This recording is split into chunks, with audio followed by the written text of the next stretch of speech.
Magandang araw po mga kapuntos, at sa araw na ito po meron po akong tampok na video para sa inyo at sana ay magustuhan ninyo.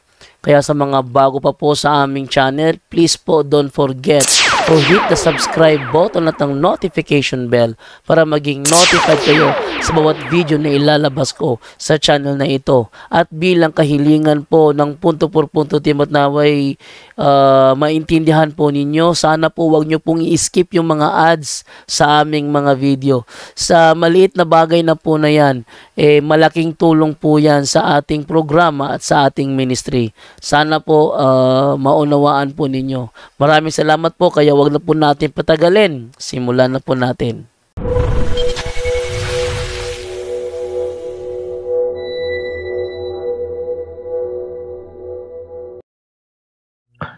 Si Romeo Sumundog. Ano pangalan to? Romeo Sumundog. Wait, okay. So ang tanong niya dito sa akin kasi kanina, Bro John Ray, may tanong lang ako doon sa Wisdom of Solomon 16:7. Sinasabi doon na ang tumingin sa tansong ahas ay gagaling. Parang na-misquote siya, parang 21 yata to. Hindi Wisdom of Solomon 16:7, baka doon to sa Numbers 21:8-9 siguro yung ibig niya sabihin. Ang sa Wisdom of Solomon, yung ano na, yung pinasira na yung tansong ahas sa pagkakaalam ko. Pero ang sabi niya kasi dito, sinasabi doon na ang tumingin sa tansong ahas ay gagaling mula sa pagkakagat ng ahas. Sinasabi rin na hindi siya gumaling dahil sa ahas, kundi gumaling siya dahil kay Yahweh na gumawa ng kautusan. May connection ba ito sa mga banal nating larawan na kung tayo ay lumuhod at humahalik sa mga banal na larawan ay hindi tayo lumuhod sa larawan kundi lumuluhod tayo sa ipinipresenta ng larawan o sa inilarawan ng larawan? Okay mga kapatid, yun ang tanong niya. Sinagot ko na siya dito pero gusto ko kayo ang magbigay ng sagot sa live.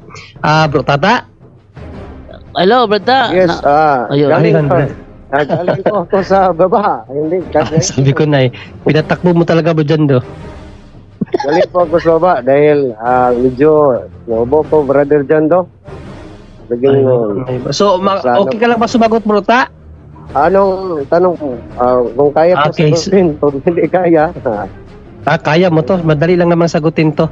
Sabi niya dito, bro ta, doon daw sa Wisdom of Solomon 16:7, pero sa tingin ko ang ibig niya sabihin yung sa Numbers 21:8-9.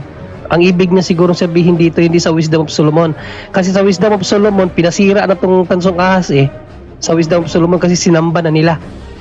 Pero siguro may certain text doon na baka hindi ko lang siguro nabasa kasi ito yung inano niya. Pero ang sabi dito niya, bro ta, na sinasabi doon na ang tumingin sa tansong ahas ay gagaling mula sa pagkakagat ng ahas. Sinasabi rin na hindi siya gumaling dahil sa ahas kundi gumaling siya dahil kay Yahweh na gumawa ng kautusan. May connection ba ito sa mga banal nating larawan na kung tayo ay lumuhod at humahalik sa mga banal na larawan ay hindi tayo lumuluhod sa larawan kundi lumuluhod tayo sa ipinipresenta ng larawan o sa inilarawanan ng larawan, bro ta? Okay, hirap talang tanong pero yung tansong ahas niya sa numerous refrigeration yung kang Jesus yung napako ng ating Panginoong Hesus sa cross para maligtas po tayong lahat. Pero yung tanong niya in connection o in relation ba sa pagdasal natin na pagsarap ng harap ng yes, may connection ba daw yun sa pag-venerate natin sa mga larawan na ang atin namang pag-venerate ay doon sa ipinipresentan ng mga nilalarawanan na larawan, brota? Okay, so kung tingnan natin, kahit yung mga apostol nakagawa ng mga milagro pero hindi sarili nilang kapangyarihan, by divine intervention. So yung ni San Pablo, di ba? Makapagaling ng may sakit yung yung panyo niya, di ba? Nakapagaling may sakit. So, may divine intervention, hindi yun basta-basta. Kung basahin natin ang Kaalam naman, karunungan ni Solomon sa SGS. Kung ating basahin, mayroon kayong diyan, Brother Jan, no? Kaalam ni Solomon. Ano yung brata? Wala akong karunungan ni Solomon dito. Baka si John Ray meron. Sa ating cellphone isa. yeah, meron sa akin pero sa Duay Rhymes. Kaso kasi sa Duay Rhymes, iba kasi ang pagkasabi eh. So sa tingnan mo na lang sige tingnan lang natin ito sa internet na lang, internet. Sa internet na lang. Kaalam ni Solomon size Jess.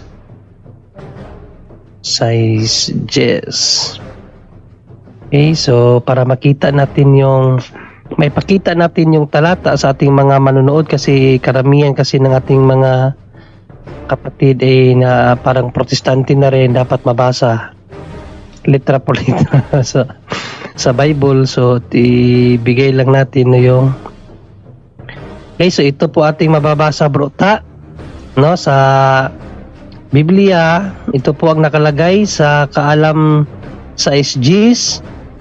Ito ang mga banal na bagay.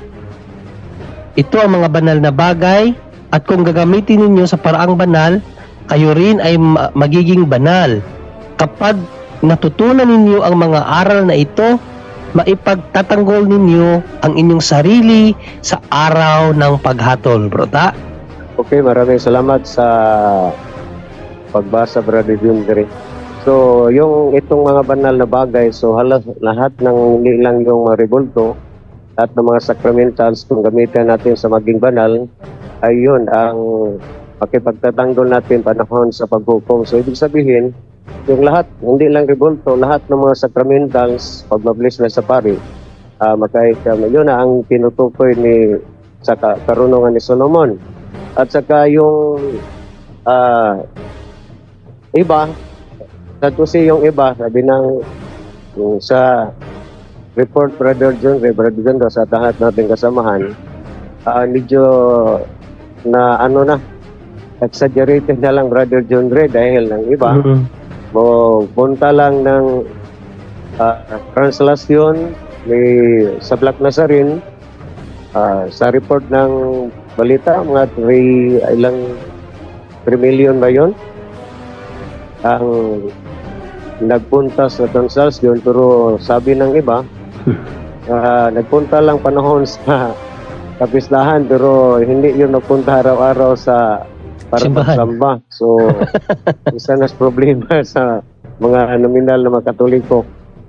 So, pero hindi natin dahil ang iba, dalawang ating pagtingin sa larawan, yung affective at cognitive. So, posible, ang iba dahil basta sa mga testimony, nabigyan sila ng miracle sa milagro based sa mga testimony, sa mga interview sa National TV.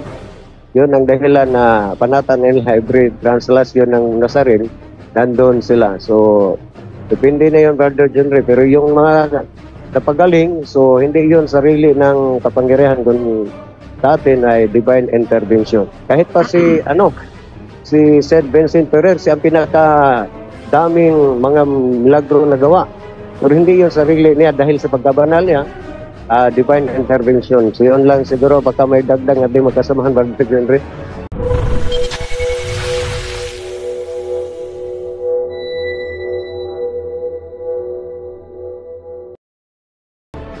Tanong po, galing kay Anonymous, no? Sino bang Anonymous to? Anonymous nga eh. Sabi niya, napakinggan ba ng Diyos ang dasal kapag may mortal sin ka? Well, kapatid, dito sa Isaiah, no? Ato sabi ni Isaiah sa Isaiah 59:2, ang inyong mga kasalanan ang siyang naglayo sa inyo sa Diyos, at yun ang dahilan kung bakit niya kayo tinalikuran at ayaw niyang makinig sa inyong mga dalangin. So yung mga kasalanan natin ang hadlang talaga kung bakit hindi tayo napapakinggan ng Diyos, Brother Anonymous, no? So naway nakuha mo ang direktang sagot sa iyong magandang katanungan.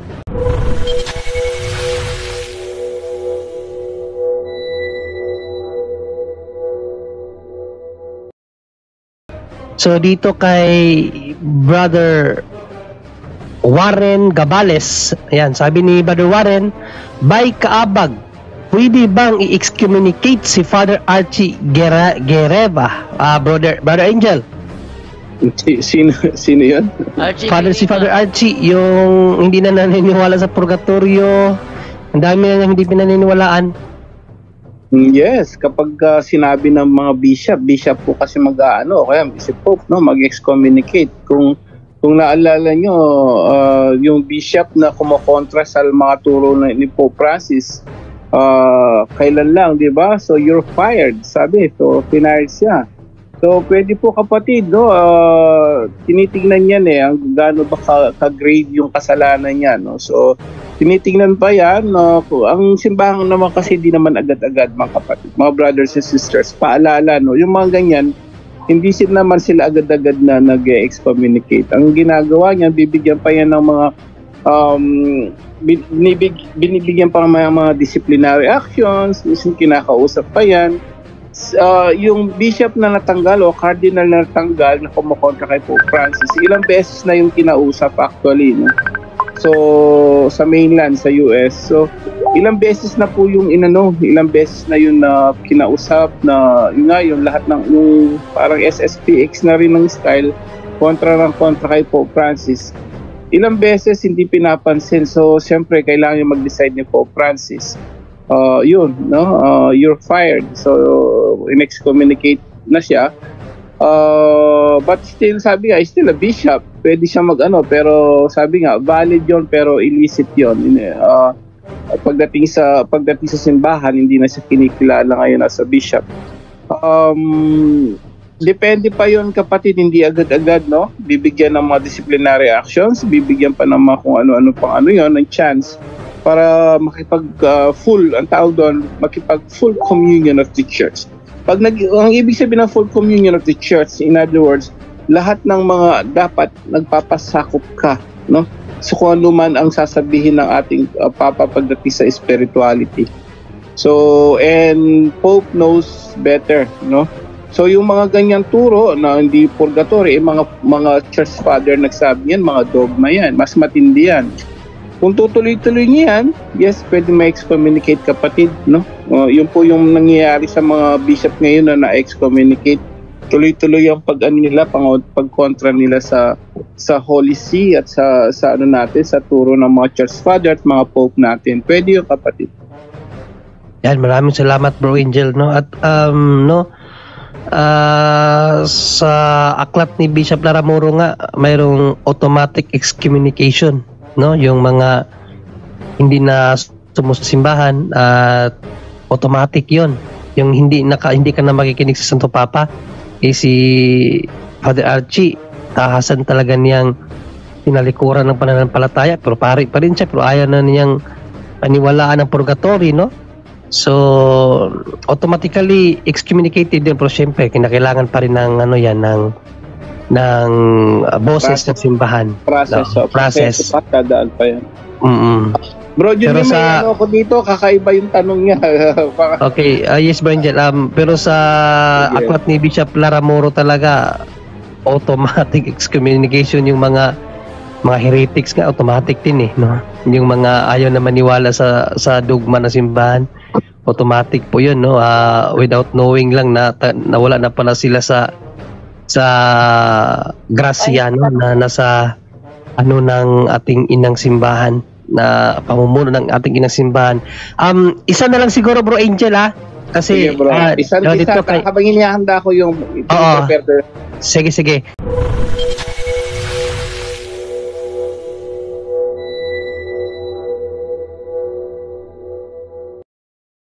Galing kay Brother After Boy Mix TV, sabi niya dito, tanong ko Bro John Ray, bukas kapistahan ng Senior Santo Niño sa aming lugar.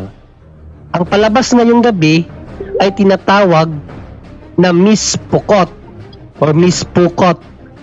Nakapanti at bra na lang. Tanong ko, may karapatan ba taga-simbahan magbawal? Well, alam mo, Upper Boy Mix TV, no? Ang simbahan hindi nagkukulang sa paalala sa kanyang mga anak na huwag gawin ang mga bagay na yan dahil yan ay kasuklam-suklam talaga yan sa mata ni Yahweh.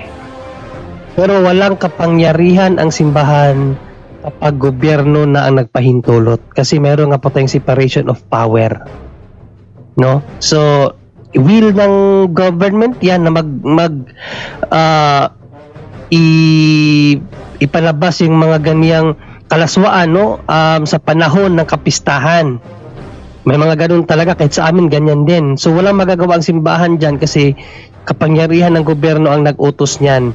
Pero ang simbahan sa kanyang mga anak ay palaging nagpapaalala na huwag gawin ang mga bagay po na yan, no? Lalong-lalo na nakapanti at nakabrana. So kung titingnan nga lang natin ang Bible, delikado na eh. Ito nga lang, magsuot ka ng pambabae kung lalaki ka, suklab-suklab na to sa mata ng Panginoon, no? Lalo pa yung ganyan.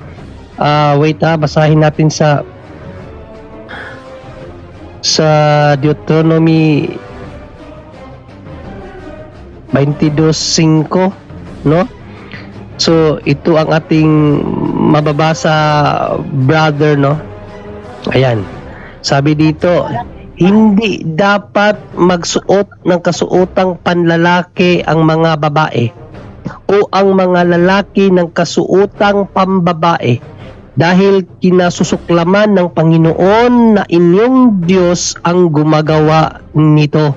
So kasuklam-suklam po sa Panginoong Diyos yun pong mga ganyang bagay. How much more yung nakapantit, nakabra na lang, no? Ano ba ang sabi ng ating Panginoong Jesucristo sa Mateo 5:22?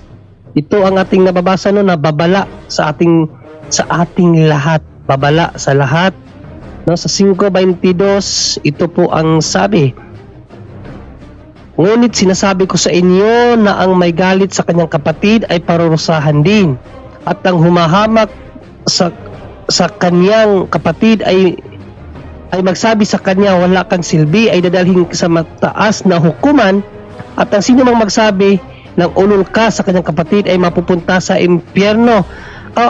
Sa 25 yata yun, no? 25 ba yun?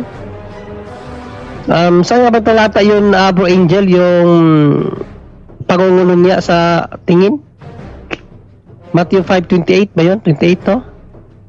Ayan. Yes, 28. 28 pala. Sabi dito, ngunit sinasabi ko sa inyo na ang tumingin lang sa isang babae ng may masamang pagnanasa ay nagkakasala ng pangangalunya sa kanyang isip. Tapos ikaw na may authority as a government official, ikaw yung nagbibigay, o ikaw ba yung nag-feed sa mga tao para mag-isip ng kasamaan? Sabi ng Panginoong Jesucristo dito, ano yun? Sa Holy Bible, sabi ng Panginoon, tumingin ka lang sa isang babae ng may masamang pagnanasa ay nagkakasala ka na ng pangangalunya. So, ano talaga yan? That is a very, abomination, no? Before God. Kaya hindi talaga yan dapat sana mangyari. Pero yun nga, dahil meron pong separation of power, walang magagawa ang simbahan sa alituntunin ng gobyerno. Pero doon sa mga anak, makinig po lahat ng mga Katoliko pag may mga ganyan. Huwag po ninyong tangkilikin. No, mas maigi pang tulog na lang kayo sa inyong bahay, nuod na lang kayo ng punto por punto pala. Okay, Bro Angel?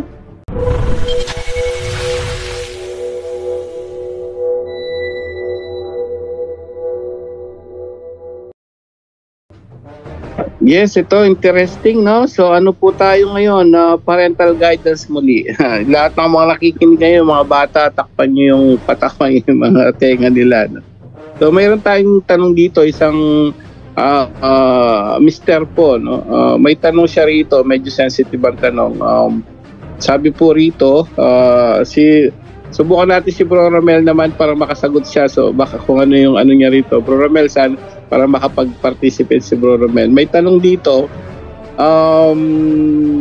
Blessed Friday po, Bro Angel, sabi niya. Tanong ko lang po, kasalanan ba na nag-masturbate siya for sperm analysis? So in other words, halimbawa ang isang tao, mga bro, no, sino pwede masagot? Mayroon akong konting ano rito, pero halimbawa may for sperm analysis or medical reasons, kailangan niya ng mga, di ba, may mga ganyan na may fertility counts, medical reasons. Ang tanong kasalanan ba daw yon at kailangan ba niya daw i-confess? So sinong gustong sumagot muna? Bro Romel, may idea ka? Wala yata si Bro Romel, Bro Angel. Sige, Bro Junri o Bro Yes, Taka? dito sa katikism natin, pinahintulutan yan basta medical purposes, no? Sana ba yun? Sana ba yung ano ng... Pwede po yan, nasa katikism 2301 ba yun? Wait nga, inahanap ko pa yung pinakatalata o pinaka ano ng katikismo para mabasa natin. Wait lang nasa may ano yun sa may cremation yun hanapin ko lang yung cremation yun 2301 nga. So 2301, no? So ito ang ano yung pinakatanong niya, Bro Angel, no? Medical purposes, no? Yes, sperm analysis sila kailangan. Sperm analysis, no? So medical purpose. So kailangan sperm ng tao talaga. Oh, yes. Sabi kasi dito, pero ang problema ito. Sa mga patay kasi ito pero hindi ko lang alam kung pwede ito i-apply sa buhay, no? Sabi kasi dito, the bodies of the dead must be treated with respect and charity, in faith and hope of the resurrection.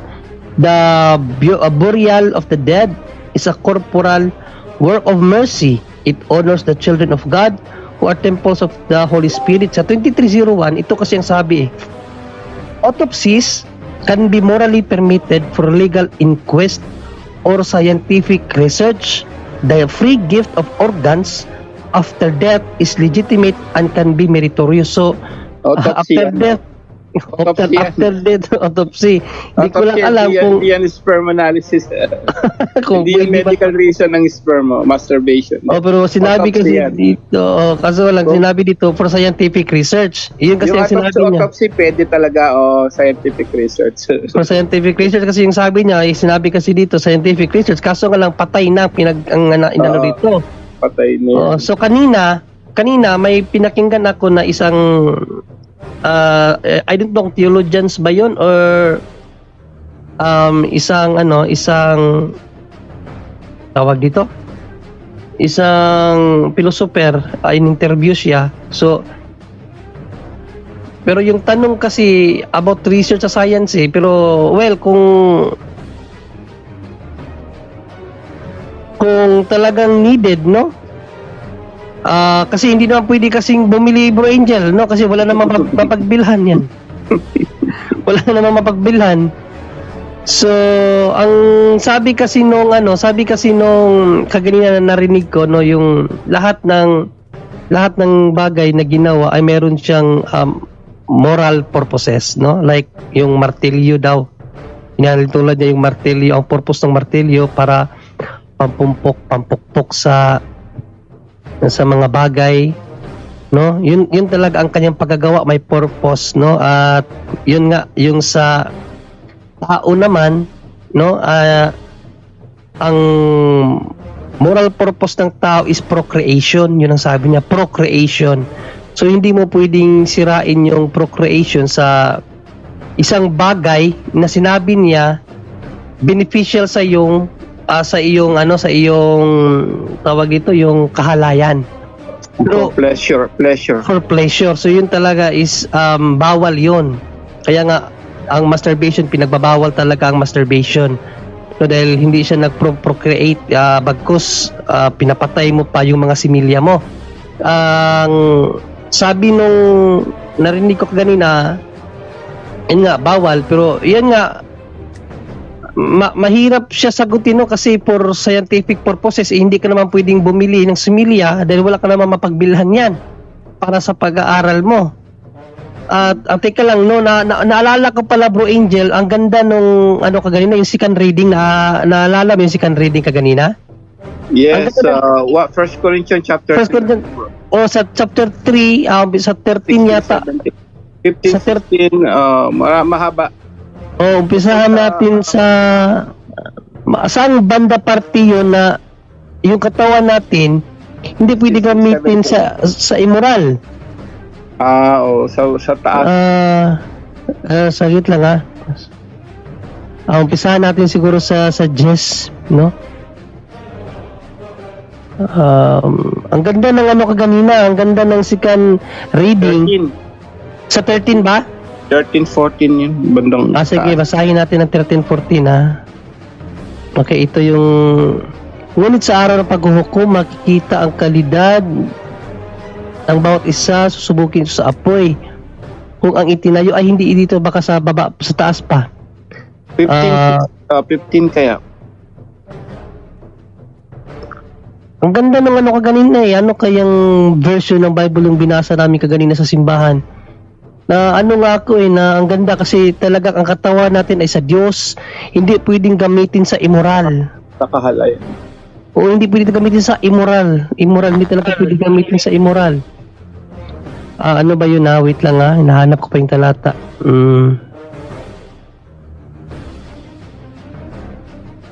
Sige, wag na lang, no? So, yun Bro Angel, no? Ang sa CCC meron talagang na mabasa na pwede yung scientific for scientific purposes, pero yun nga lang dahil yun ay after death. Hindi ko lang alam sa yung habang nabubuhay tayo kung pwede din ba yun. Ang according do sa narinig ko kanina na isa pong dalubhasa sa aral ng simbahan, procreation dapat, no, hindi pwedeng gamitin sa iyong hilig. Since yan ay scientific research, sige Bro Angel, ikaw na lang siguro magbigay ng sagutan Bro Angel kung pwede ba yan, ayos turo ng simbahan. Okay, sige bro. Ito po, una, CCC 2352 Bro Jando. Ano yan bro, CCC? 2352, tapos pakihanda yung dalawang sagot kong ibinigay dyan para may batayan tayo. Tungkol sa sample ng medical reason. 2352. Yan. Okay. Sabi sa CCC 2352 ay ganito ang ating wait lang browser. Okay. Ito natin yung natin sa screen. Yan. Sabi ganito: by masturbation is to be understood the deliberate stimulation of the genital organs in order to derive sexual pleasure. Both the magisterium of the Church, in the course of a constant tradition, and the moral sense of the faithful have been in no doubt and have firmly maintained that masturbation is an intrinsically and gravely disordered action. The deliberate use of the sexual faculty for whatever reason outside of marriage is essentially contrary to its purpose. For here, sexual pleasure is sought outside of the sexual relationship which is demanded by the moral order, and in which the total meaning of mutual self-giving and human procreation in the context of true love is achieved. To form an equitable judgment about the subject's moral responsibility and to guide pastoral action, one must take into action the effective immaturity of force of acquired habit, conditions of anxiety or other psychological or social factors that lessen, if not even reduce to a minimum, moral culpability. Ayan po, malinaw sa catechism natin, no? Una, yung masturbation sa lahat ng mga tao, kagaya na sinabi ko kahapon, is considered din parang, yun nga, no? Sabi ng simbahan is abortification. Para ka rin nag-abort. Bakit? Yung seed of life tinatapon. Which is natural law, sabi ni God from Genesis, sabi niya, di ba, napakalinaw na magpakarami kayo. So in other words, ang sperm cell po sa lahat ng nakikinig ngayon, ginagamit yan para sa pag-procreate ng tao, no? Kaya nga hindi pwede talaga na itapon mo lang na itapon yung just for sexual pleasure, which is against the commandments of God. sa fifth commandment na thou shalt not commit adultery. So delikado po 'yon, no?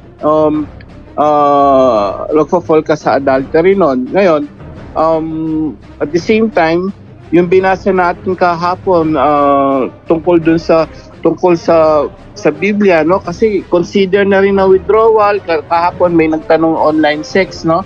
Yun nga po, consider na pagtatapon ng similya. That's against the law of God. That's against mortal sin po yan. Ulitin lang natin, Genesis 38, 9 to 10, bro. About masturbation muna, wag mo, saka na tayo, later on punta tayo sa medical reason. Sige po, Genesis 38, 9 to 10, bro. Diyan, ulitin lang natin yung kahapon. 9 to 10, bro? Yes, bro. Ito sabi, alam ni Onan na hindi ituturing na kanya ang magiging anak niya sa kanyang hipag. Kaya itinatapon niya sa labas ang kanyang binhi upang wag magkaanak ang kanyang kapatid sa pamamagitan niya. Ito'y kasuklam-suklam kay Yahweh kaya't pinatay rin siya. Word pinatay. Nako. So yung mga nagwi-withdrawal, yung mga nagko-contraception just for pleasure kasi ginagawa. So pagtatapon talaga no, pati masturbation, pagtatapon na similya ng tao, karumal-dumal sa Diyos. Kaya lahat ng mga nakikinig ngayon, sabihan niyo po, sana may ano niyo to, hindi po tayo nagtuturo sa sarili natin, tayo nagbabasa lang, okay? Binabasa natin yan, nagtapon siya ng similya. Yung masturbation, pagtatapon, yes. Online sex ba, pagtatapon, yes. Withdrawal ba, pagtatapon, yes. Contraception ba, nagtatapon, yes.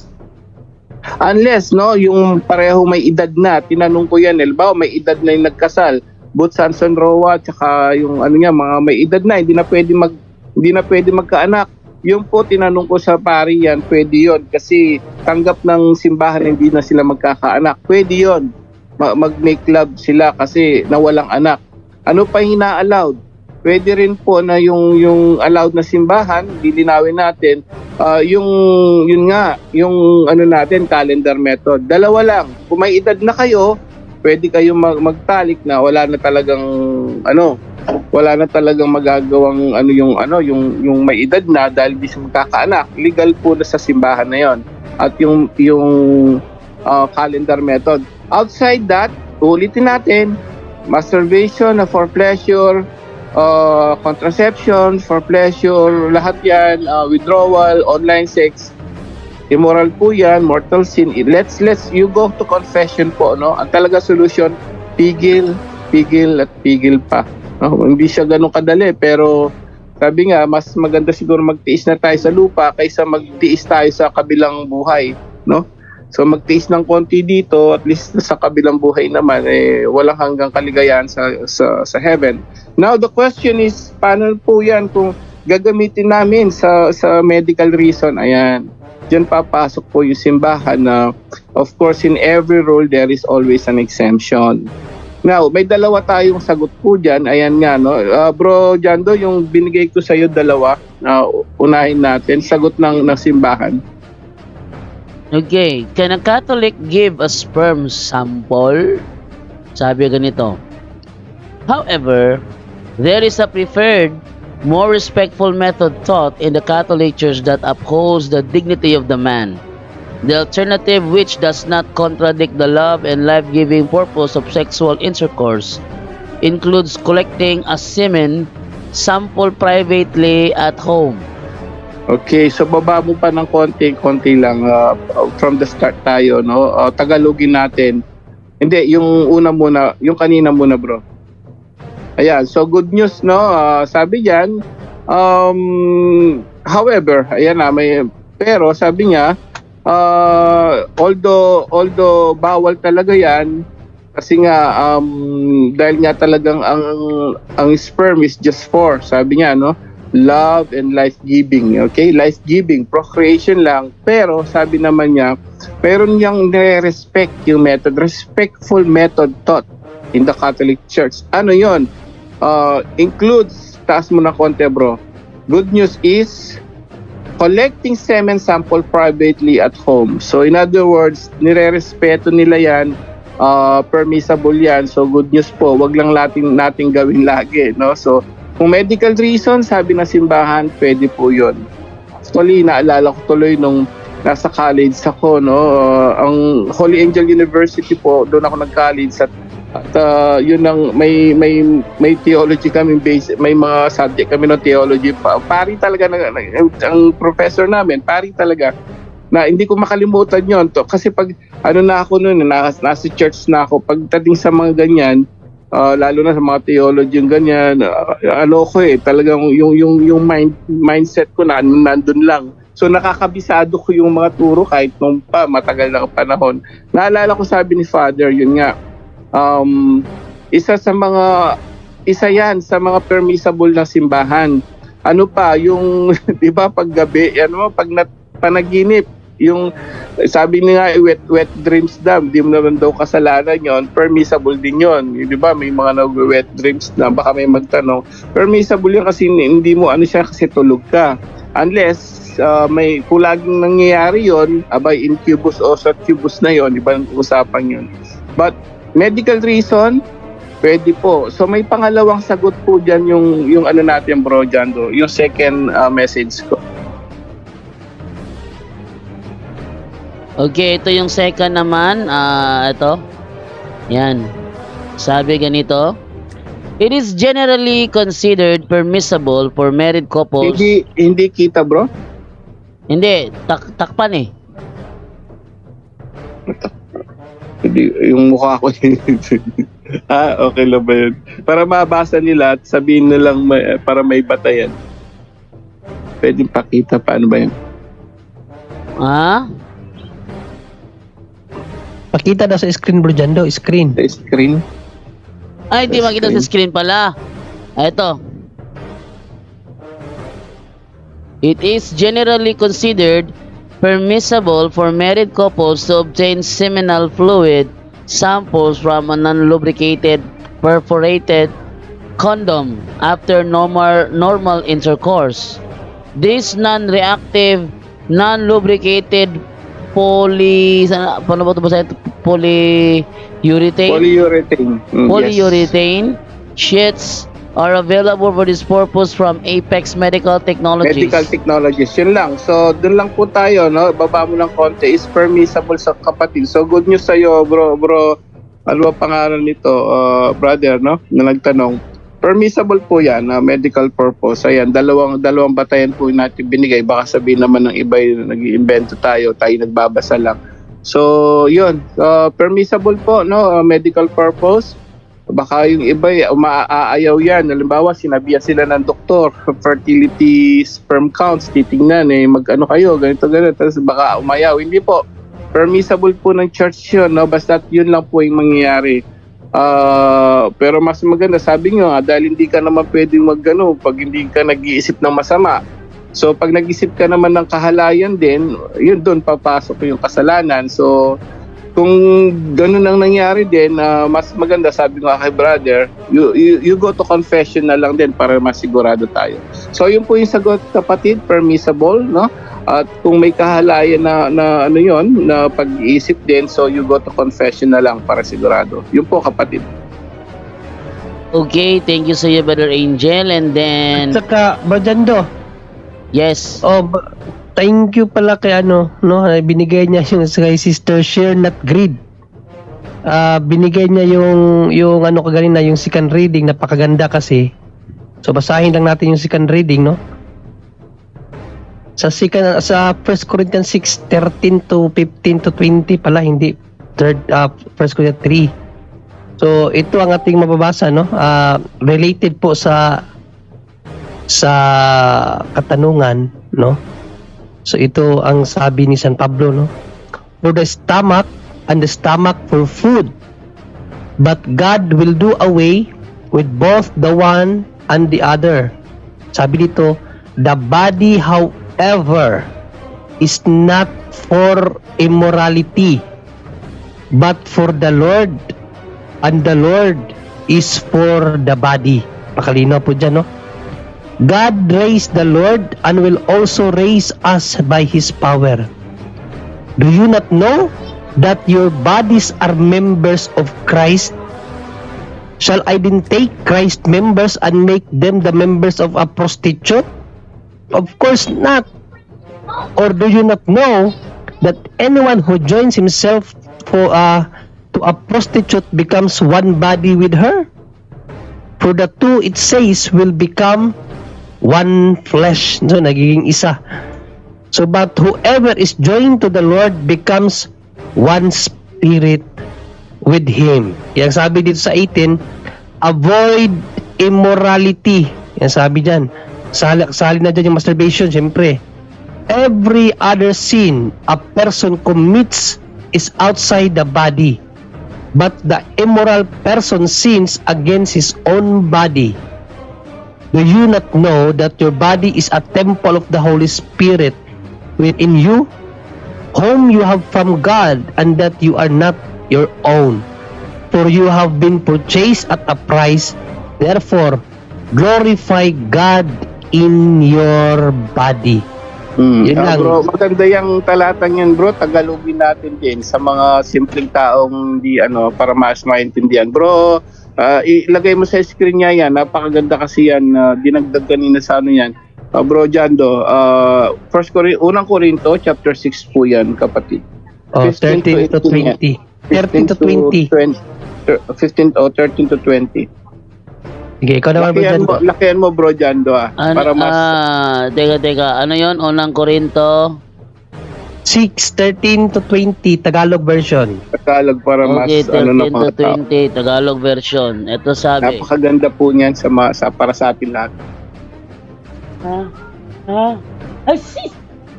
Sabi ganito, sasabihin naman ng iba, ang pagkain ay para sa tiyan at ang tiyan ay para sa pagkain.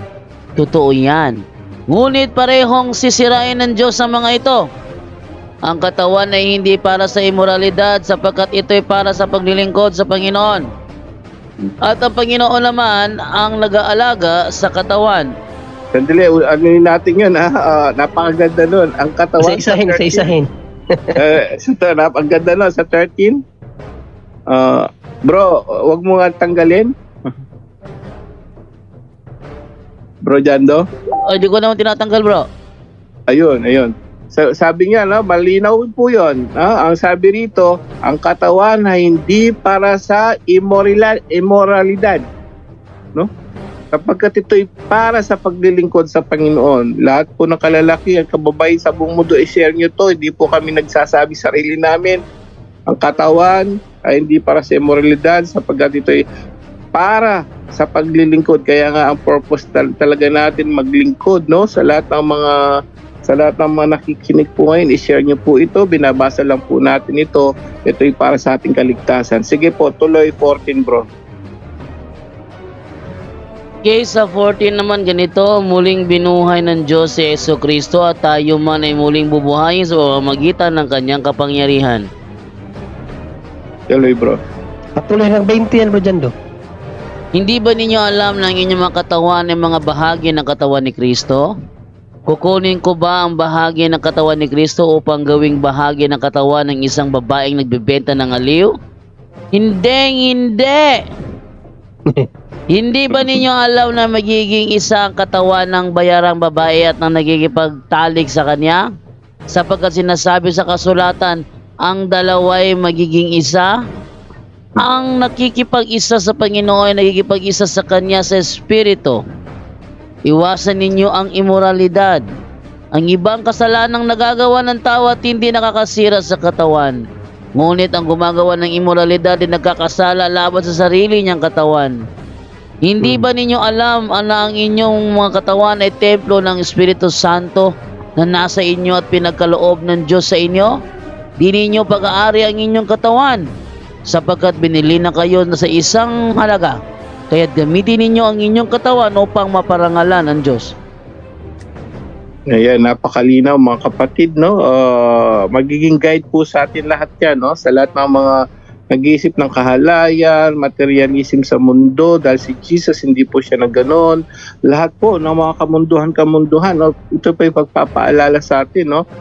Focus more on spiritual tayo. No, napakalinaw po niya, no? Kung gusto mo maligtas, focus ka sa spirituality. Bakit? Pag inunan mo naman na lahat ng pangangailangan mo, sabi ni Jesus, ibibigay naman eh.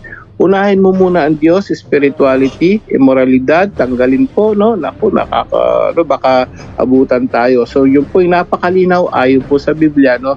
Binabasa lang po natin. Salamat sa Diyos. Back to you, bro, Jando.